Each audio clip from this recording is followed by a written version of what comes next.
cameraman Titan flew off in an unknown direction, and already in 51 episodes we were shown the first time when the action takes place on behalf of Titan, having cleared the city of Skibidi toilets, and a couple of new mutants landed Plungerman on the roof. Now let's get into the details of what happened next. The action in episode 52 already takes place on behalf of Cameraman. You can immediately notice how he's missing his left arm.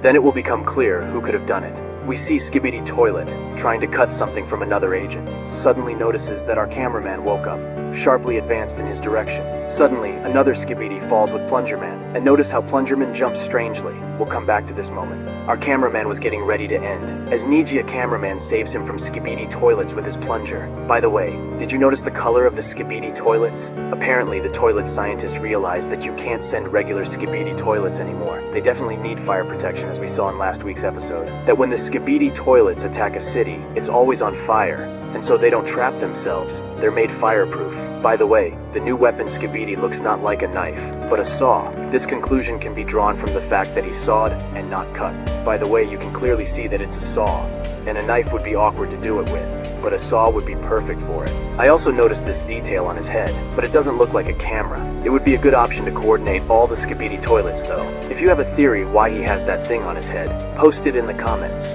By the way, did you notice that Plungerman didn't have the backlight active before? Now it's on. What does that mean? Maybe he's in some kind of special combat mode, or that he has similar abilities as Cameraman Titan? I think in the next episodes we'll find out, but I think it's glowing for a reason, and we are hinted at something. Then you see the Allied helicopters in the sky. Notice their shape. Does it remind you of anything? Like we've seen something similar before. I'll give you a hint in episode 8. We may have seen them in episode 11. We could have seen them in episode 3 too. But what are they for? What function do they serve? I don't think it's a design decision, they have a purpose. Do you have any thoughts on that? Write about it in the comments. By the way, in the distance you can see flying Skibidi Toilet trying to attack the helicopter, and I think it was a bad idea to fall on top of the blades of a working helicopter. Who else would have gotten hurt, I guess, if not Cameraman Titan? Skibidi Toilet would have been stupidly destroyed by the helicopter blades. With a slight movement, Plungerman pushes away the already fallen Skibidi Toilet. Suddenly we saw the new agent Camera Woman. What do you think if we've been shown TV Woman, now Camera Woman? Will Titan Woman appear in the series? It would be interesting to see it. If you also like this idea, write in the comments what Titan you would like to see in a female version. You can see that Camera Woman doesn't get out of the helicopter like the other agents. We see her walking down the street alone, although there are dangerous Skibidi toilets walking around. I wonder who is stronger, Plungerman or Camera Woman. Write in the comments your opinion, and why you think so. By the way, remember I told you to pay attention to how weird Plungerman jumps? Did you notice the jetpack too? You can see it better here. And here in the shot, we can fully see what he looks like from the back. Now it turns out for Plungerman, no obstacles cannot interfere.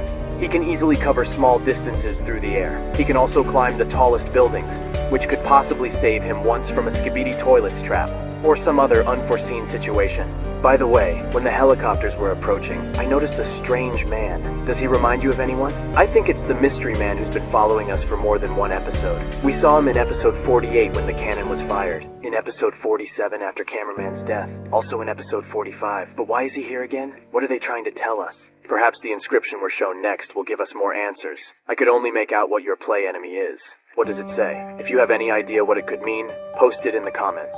Apparently Cameraman Titan has been tasked with guarding this entire special operation, from big flying Skibidi or other dangerous ground mutants that the agents will have a hard time dealing with. And for Titan, it's going to be a lot of fun. As we saw in the previous episode, there's a theory that there's a Skibidi headquarters or a Skibidi toilets lab nearby. I don't think they'd just send a squad like this out. They have some important mission. I think we'll find out what it is in the next episode. Several cameramen run out of the helicopter. They've got some new weapons in their hands, and something on their backs. I have a hunch it might be a jetpack. There is another theory that it is a repair kit for Cameraman's recovery. Camera Woman shows gestures that everything is fine, and Cameraman agrees with her. A moment later there is a rumbling sound, and a squad of Skibidi toilets advances on them. By the way, a similar squad then moved in on Cameraman back in episode 49. We might notice their coloring, which suggests they're fireproof. The fire behind them also tells us they came straight from it, but if they're not afraid of fire, Cameraman is. Strange that their lives don't teach them not to attack him. Well, it doesn't end well for them. Cameraman confidently went into battle. He knows who is the real predator here and who is the victim. His girlfriend began to sharply assess the threat and showed us what the Camera Woman is capable of. Activated combat mode and began firing her weapon. By the way, You can see that these are not bullets, but darts. You can also see that the Skibidi that were moving on the floor, they hit them exactly in the forehead, and the flying Skibidi was hit in both eyes. Is there any connection between this? Write about it in the comments if you noticed it too.